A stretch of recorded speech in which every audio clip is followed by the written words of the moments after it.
soberania está em pauta no Brasil e na 18ª edição do Congresso Latino-Americano de Medicina Social e Saúde Coletiva, o assunto não poderia ser outro. Por isso, hoje, no Bate-Papo na Saúde, a gente vai conversar sobre independência tecnológica e soberania. E o nosso convidado é Carlos Gadelha, líder da rede de pesquisa do Complexo Econômico Industrial da Saúde. Gadelha, que prazer estar com você aqui mais uma vez, sempre com a gente aqui no Canal Saúde. Muito obrigada. Muito bom estar aqui no Canal Saúde, Yasmine, com vocês. O Canal Saúde tem uma função fundamental de trazer os temas contemporâneos junto com uma visão mais profunda do que está acontecendo. Então, estou aqui para continuar nessa colaboração com o Canal Saúde e é uma grande satisfação. Gadelha, como não poderia deixar de ser, como eu falei na abertura, né? A soberania está sendo atacada. A soberania brasileira, nesse momento, está sob ataque até de diversas formas, mas principalmente de um meio que atinge diretamente o oferecimento de medicamentos, por exemplo, no SUS. Alguns impactos que podem acontecer. Eu queria que você trouxesse um pouquinho para o âmbito do Complexo Econômico Industrial da Saúde, de que maneira esse momento está sendo visto pelos pesquisadores e o que se espera nesse setor? Olha, eu acho que a primeira questão que eu queria dialogar aqui com quem está nos assistindo é que a visão que a gente desenvolve na Fiocruz há algumas décadas sobre saúde, a gente coloca junto a economia, os direitos sociais e a questão da transformação ambiental. A gente tem que pensar esses mundos de modo articulado. E olha só o que está acontecendo, né? O governo do presidente Trump está agredindo o Brasil, utilizando a força econômica dos Estados Unidos para um objetivo político, que chega a ter o despautério de querer interferir no Supremo Tribunal Federal, interferir na soberania do Brasil, na soberania política, usando as forças da economia. E o que a gente mostra na saúde é que a gente precisa ter uma economia desenvolvida, uma economia com capacidade tecnológica, para que ela não seja subjugada pela economia para prejudicar ou para afetar o direito à vida oferecido, por exemplo, pelo SUS. Então, a gente está numa situação em que esta ameaça do Trump, essa agressão, é uma verdadeira agressão ao Brasil, ela reforça uma agenda em que a gente precisa desenvolver a produção e a inovação em saúde. A gente precisa ter mais autonomia e mais capacidade de produzir as vacinas que a população precisa, os medicamentos para câncer, né? A gente não pode ter o nosso tratamento de câncer dependente de um país, né? ou o tratamento da AIDS, ou das doenças negligenciadas que a gente tem. Então, eu acho que essa ameaça, assim como foi a pandemia da Covid, mostra que o SUS soberano requer produção e inovação. Requer a gente ter um complexo econômico da saúde forte para que a gente garanta o direito à vida. É importante trazer alguns pontos que você colocou. Você acabou de participar de uma mesa aqui no Congresso, né, em que esses temas foram debatidos. E aí você teve uma fala que eu até anotei, né, que um dos truques do Norte é domesticar as nossas ideias. E o quão relevante é, de fato, a indústria brasileira se consolidar de forma a ser menos dependente, né? Independente plenamente nunca será, né? Sempre haverá uma troca ali. Queria que você comentasse um pouco isso sobre essa colonização do norte para o sul, que é histórica, né? Centenária, multicentenária, né? Até tem uma visão, né? Quais são os fatores da soberania, né? O primeiro, desafortunadamente, são as próprias armas, né? O risco de um país ser atacado por outro país e não ter condições de se defender. O segundo elemento é a moeda. Como é que eu compro produtos que eu preciso e como é que eu vendo os produtos? O Trump, um dos fatores que mais incomodou, e isso é dramático, foi que na última reunião do BRICS, presidida pelo Brasil, se colocou a alternativa de eu não ter só o dólar como moeda comercial. O terceiro elemento da soberania, e aí tem tudo a ver com o que a gente está conversando aqui, é o conhecimento, né? Nós não podemos apenas pegar as ideias fora de lugar, de modo subserviente, e as ideias que foram desenvolvidas nos países desenvolvidos, a gente simplesmente assimilar como papagaios. Nós não somos copistas, como dizia o movimento modernista brasileiro, né? Nós temos que ter a dignidade e a altivez que a gente tem uma ciência forte no Brasil. Né? 1/3 da ciência brasileira é desenvolvida no campo da saúde. Nós fomos o primeiro país a associar a Covid associar a Zika com a microcefalia. Tá? A gente, né, o Carlos Chagas, né, isolou, identificou, né, as raízes do que veio a ser chamada da doença de Chagas. Ou seja, no pensamento social brasileiro, olha que coisa interessante, nós somos o país de Sérgio Arouca e o país de Celso Furtado. Nós, né, como dizia Paulo Freire falava, eu nunca estudei em Harvard, Harvard é que me estuda. Então a gente tem que retomar, né, é uma altivez, né, hoje eu pude citar, né, o Paulo Freire, né, até mencionando, né, que eu não quero, porque eu amo as pessoas, eu quero que a gente não dependa só de caridade. A gente tem que depender de justiça social. Anotei isso, né? Também, né? Então é importante a gente dizer, a gente tem que ter uma altivez. Não é só altivez para produzir vacina, medicamento que a gente tem que ter, mas é o seguinte, nós temos condição de pensar o nosso SUS, a nossa saúde e o nosso desenvolvimento. Nós não temos que ficar abaixando a cabeça, né, para os pacotes de conhecimento que vem de fora, como se nós fôssemos apenas receptores de conhecimento. E aí, nesse sentido, eu resgatei hoje a Constituição brasileira, a Constituição cidadã, que é tão importante. A Constituição é o elemento jurídico que define a soberania. Ali é o pacto social que fala, essas são as regras de um país soberano. E a Constituição brasileira tem 3 coisas importantes. Tem muita coisa importante, mas tem 3 coisas que eu quero destacar. Primeiro, a Constituição traz a saúde como direito de todos e dever do Estado. O artigo 9.6, que todos da saúde conhecem. Mas eu coloquei 2 questões a mais, 2 dimensões, 2 artigos a mais da Constituição. O segundo que eu destaquei, além da saúde, o Estado deve promover a ciência, tecnologia e inovação para atender as necessidades sociais e até com uma visão regional. Ou seja, está na Constituição. Nós temos o direito de ter o conhecimento, a tecnologia, a inovação e o Estado deve apoiar a ciência. O terceiro elemento que é fundamental é que está na nossa Constituição.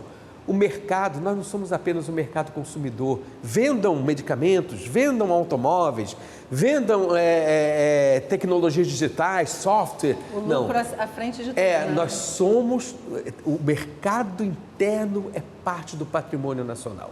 O que o SUS compra deve se reverter em conhecimento, deve dar sentido ao conhecimento que essa garotada que está nas universidades, gerando conhecimento, como se organiza a atenção básica, como que eu posso pensar os determinantes sociais da saúde, como é que eu posso ter políticas que reduzam as infecções por Covid, por malária, por Zika, como é que a gente pode tratar do câncer, como é que a gente pode... A gente tem que ter, saber que o mercado brasileiro, quando nós vamos comprar uma vacina, um medicamento, um software, a gente tem que pensar aonde que foi produzido? Gerou emprego aonde? Será que no Brasil nós não tínhamos capacidade de fazer? Então, olha que coisa interessante, na Constituição tem um tripé, saúde como direito, ciência, tecnologia e inovação como um dever, e o terceiro, o nosso mercado constitui parte do nosso patrimônio. O que a gente compra no SUS, a gente tem que pensar quem produziu, aonde produziu e para quem produziu. Então, essa é uma arquitetura que eu pude hoje conversar um pouco, desenhando que a gente tem que pegar este momento de ameaça e transformar essa ameaça no desenvolvimento de políticas públicas para que a gente tenha uma soberania do conhecimento, da tecnologia e da inovação, em geral, e no campo da saúde, com muito destaque. E aí, pegando carona nessa sua última fala, Gadelha, tem uma questão que se repete também no agronegócio, por exemplo. O que o Brasil produz de alimentos seria mais do que suficiente para alimentar a população brasileira, no entanto, a gente vê a população passando fome. Agora saímos do mapa da fome, mais uma vez, que bom, mas é uma luta constante, né? No caso da indústria voltada para a produção que interessa ao SUS, acontece a mesma coisa, a indústria farmacêutica quer vender, não necessariamente o que o SUS precisa comprar. Como é que se inverte essa lógica, uma vez que ela está tão atrelada a uma globalização neoliberal quando se mexe qualquer peça dessa globalização neoliberal, as grandes potências, no caso hoje os Estados Unidos, não gostam, né? E aí gera uma série de conflitos que até que a gente não via e que hoje estão muito claros, né?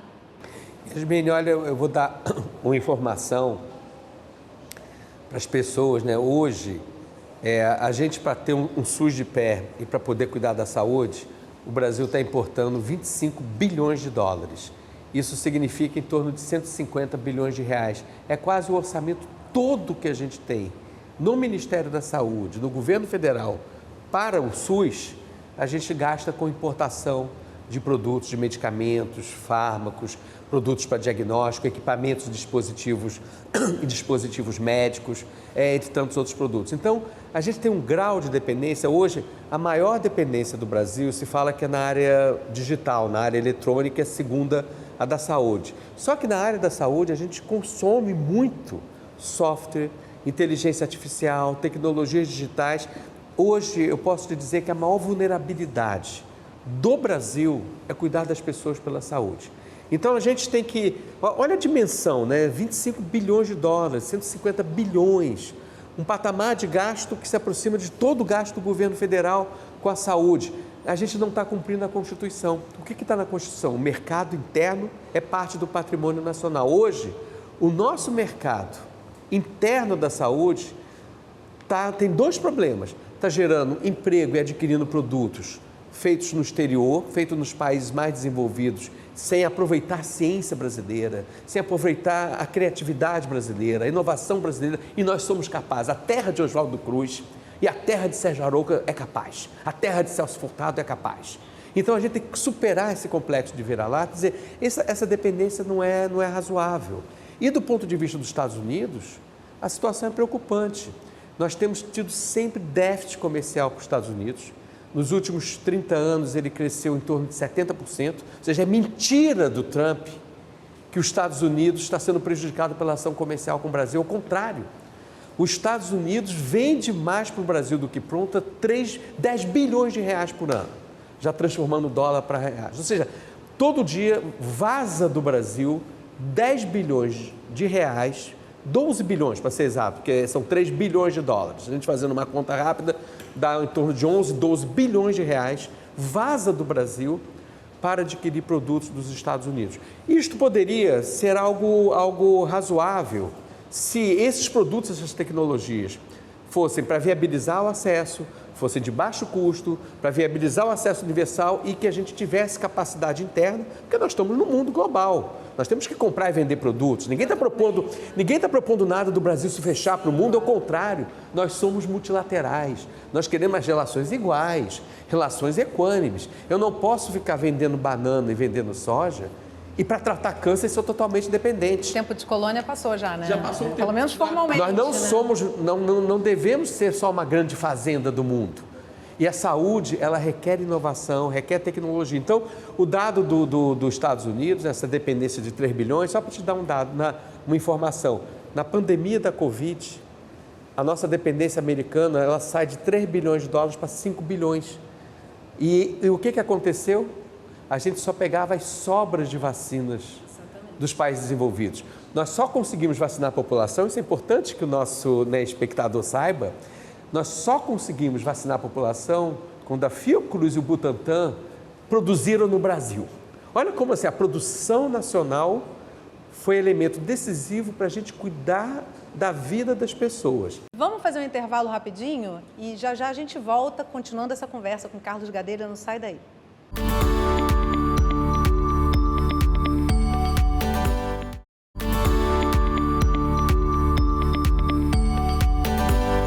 O Bate-Papo na Saúde está de volta, conversando sobre independência tecnológica e soberania. O nosso convidado é Carlos Gadelha, líder da rede de pesquisa do Complexo Econômico Industrial da Saúde. Gadelha, você estava falando no finalzinho do último bloco sobre a produção de vacinas no momento de pandemia, que foi a salvação, porque até então a gente não tinha nenhuma vacina disponível para a população brasileira. E aí que durante o intervalo a gente continuou conversando sobre isso, né? Sobre quão importante foi esse processo de produção das vacinas e o que ele fala sobre a potencialidade do Brasil, né? Eu acho que essa informação é decisivo. Eu queria falar aqui, para quem está nos assistindo, não acreditem quando disserem que o Brasil não é capaz de produzir produtos com alta tecnologia e alto conhecimento. Há 20 anos atrás, falavam que o Brasil não devia produzir mais vacina. Tinha biotecnologia, não era para o nosso bico. A Fundação Oswaldo Cruz, o Butantan, com políticas públicas, se desenvolveram para produzir vacinas. Em alguns momentos falavam, olha, é uma irracionalidade, o Brasil tem que produzir o que ele já sabe fazer, soja, extrair petróleo, derrubar árvore. E houve, por parte dessas instituições, e de uma visão que a gente desenvolveu muito na Fiocruz, essa importância da produção nacional. Produção nacional, inovação nacional e conhecimento nacional são elementos de soberania. E olha como isso foi decisivo. Na pandemia da Covid, quando alguns países desenvolvidos tinham 4 vezes mais doses de vacina do que a necessidade de sua população, olha que egoísmo. Eles tinham 4 vezes mais vacinas do que a sua população e não doavam vacinas para ninguém, não deixavam nem outros países comprarem vacinas. O Brasil consegue vacinar sua população quando essa capacidade da Fiocruz e do Butantan é colocada em marcha e a produção nacional atinge 70% de tudo que o Brasil precisava. A Fiocruz, junto com o Butantan, permitiram salvar 200 mil vidas no Brasil, como tecnologia do SUS, tecnologia brasileira, que permitiu, inclusive, que houvesse transferência de tecnologia de fora. Tem um mito, Yasmine, que eu acho que eu queria dizer, fala, não, é melhor comprar tecnologia de fora. Quem não sabe, quem não tem conhecimento, não sabe nem comprar. Se você for numa loja de eletrodoméstico, você não sabe como usa um fogão, usa uma geladeira, usa uma máquina de lavar, você compra errado. O mesmo na saúde. Quem não sabia fazer ventilador, o que aconteceu na pandemia? Se comprou ventilador, além do mal feito, de corrupção, muitas vezes se comprava errado, porque quem não sabe fazer, não sabe nem comprar produto. Então, a Fiocruz e o Butantan, seguindo a política para o complexo econômico industrial da saúde, seguindo a política de soberania, conseguiram vacinar a população, ainda que tardiamente, porque nós não estávamos na liderança da inovação mundial. Só que isso, Yasmine, a gente tem que saudar essas instituições que são parte do patrimônio brasileiro. Mas a gente tem que dizer que estamos preocupados. O Brasil tem uma dependência crescente, uma dependência, como eu falei, que chega a 150 bilhões de reais. A gente não pode ter uma saúde digital na mão de 5 big techs que detêm o conhecimento, o prontuário, a informação da saúde das pessoas, que se em algum momento tem um apagão ou se essas empresas se colocam contrárias a uma política brasileira, a gente não pode ter nem a informação sobre os produtos e a tecnologia que a gente precisa. Então, hoje, o que eu pude discutir aqui no Congresso, não é possível mais falar de saúde pública, não é possível mais falar de SUS, não é possível falar mais de direito à vida sem conhecimento, tecnologia, inovação e produção nacional. A Covid já tinha mostrado isso, o tarifaço do Trump mostra isso, onde a gente tem uma dependência dos Estados Unidos preocupante, mostra que nós temos que nos desenvolver e, ao mesmo tempo, nos desenvolver tendo parcerias com a América Latina, tendo parcerias com a África e também com os países desenvolvidos, com os países do Norte, mas sem depender nunca muito de um único país ou de uma única região. Diversidade é bom, ter vários fornecedores é bom, vários parceiros, ter cooperação é bom, para a gente não ficar na mão de ninguém.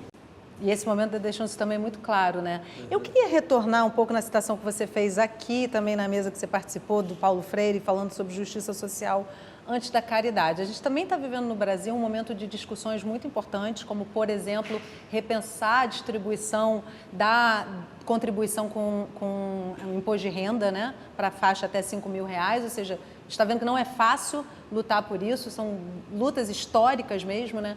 Como é que a gente pensa nesse estado de coisas que a gente tem no Brasil ainda, em justiça social antes da caridade, se a gente tem representações no Congresso que acabam dando a palavra final, que consideram que tudo é comércio, tudo é mercado e que a primeira coisa que se corta é saúde e educação, por exemplo, né?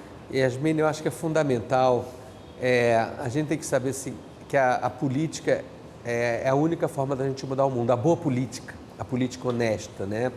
Olha a informação que eu tenho para vocês, né? O que o Brasil gasta com juros em torno de 950 bilhões de reais, é o dobro do que o Brasil gasta com saúde, educação e com ciência e tecnologia. Então, claramente está tendo um processo de transferência de renda da saúde, da educação e da ciência para quem tem riqueza e quem está no mercado financeiro ganhando juros. Então, quando a gente está discutindo soberania, a gente tem que discutir um modelo de desenvolvimento em que a gente estimule a produção no país, o emprego, o bom emprego no país e que a gente possa ter um SUS. Eu sempre falo, olha, o nosso mantra que eu trago aqui para a gente conversar é um SUS financiado baseado em produção nacional. É um SUS financiado, e aí a citação do Paulo Freire é essa: nós não podemos depender de caridade.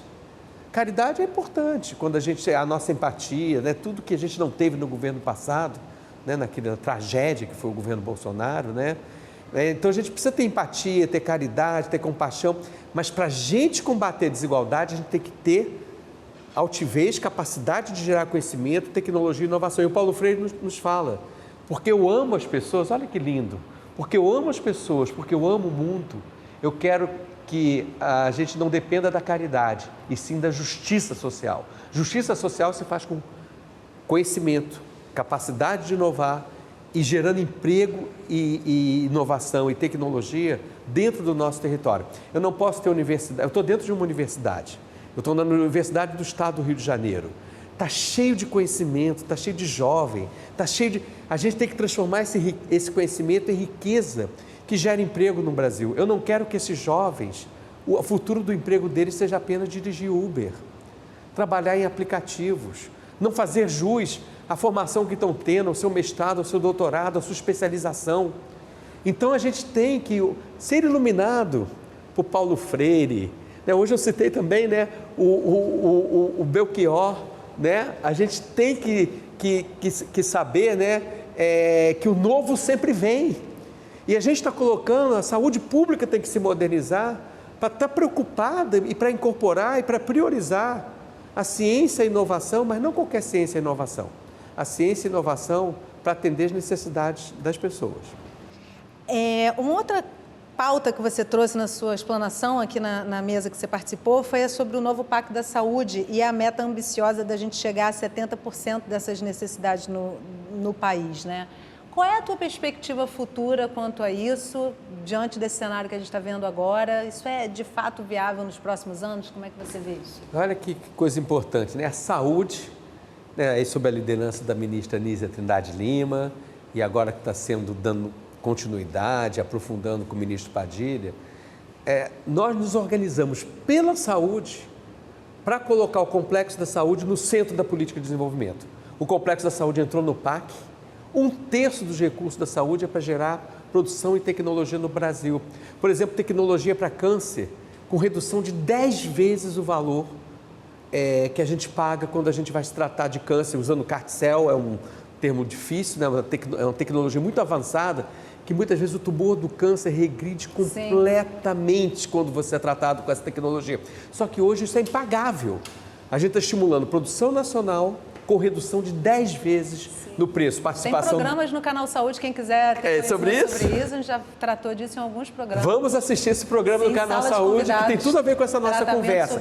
Então, olha só, o Complexo da Saúde entrou no PAC, entrou na nova política industrial brasileira. Olha que coisa importante, gente. A nova política industrial brasileira tem 6 prioridades. Uma é o Complexo Econômico Industrial da Saúde. Ou seja, a gente está no topo da política de desenvolvimento. E o presidente Lula lançou no Palácio do Planalto, lotado, um evento aberto pela presidente da Associação de Doenças Raras no Brasil, a dona Amélia, uma mulher que tem doença de Chagas. Ele lançou a estratégia para o Complexo Econômico Industrial da Saúde, falando: eu não estou apenas defendendo uma cadeia produtiva, um setor econômico, eu estou reconstruindo o Brasil.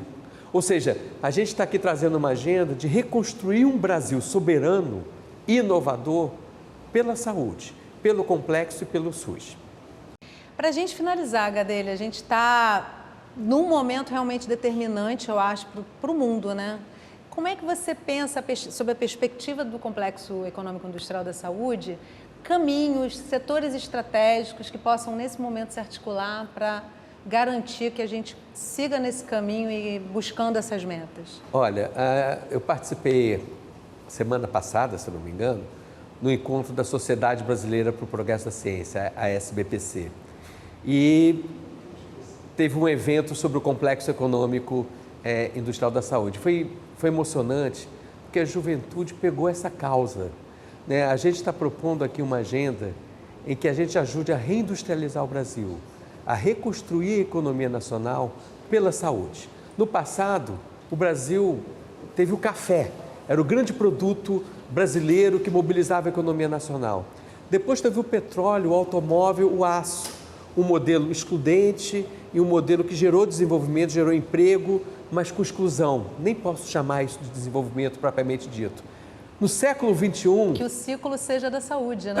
É a hora da saúde. Eu vou dizer, o SUS financiado com produção e inovação nacional. A hora da saúde chegou para um modelo de desenvolvimento que seja inovador, mas que busque a equidade, o bem-estar e a sustentabilidade do planeta. É um novo modelo de desenvolvimento. Sim, até porque os limites dessa globalização que está posta estão colocados aí claramente, né? Gadelha, muito obrigado pela sua participação em mais um bate-papo na saúde. Foi um prazer estar aqui. Obrigado e parabéns, Canal Saúde. E obrigada a você que acompanhou o programa de hoje. A gente se encontra na grade de programação do Canal Saúde. Não deixa de estar com a gente.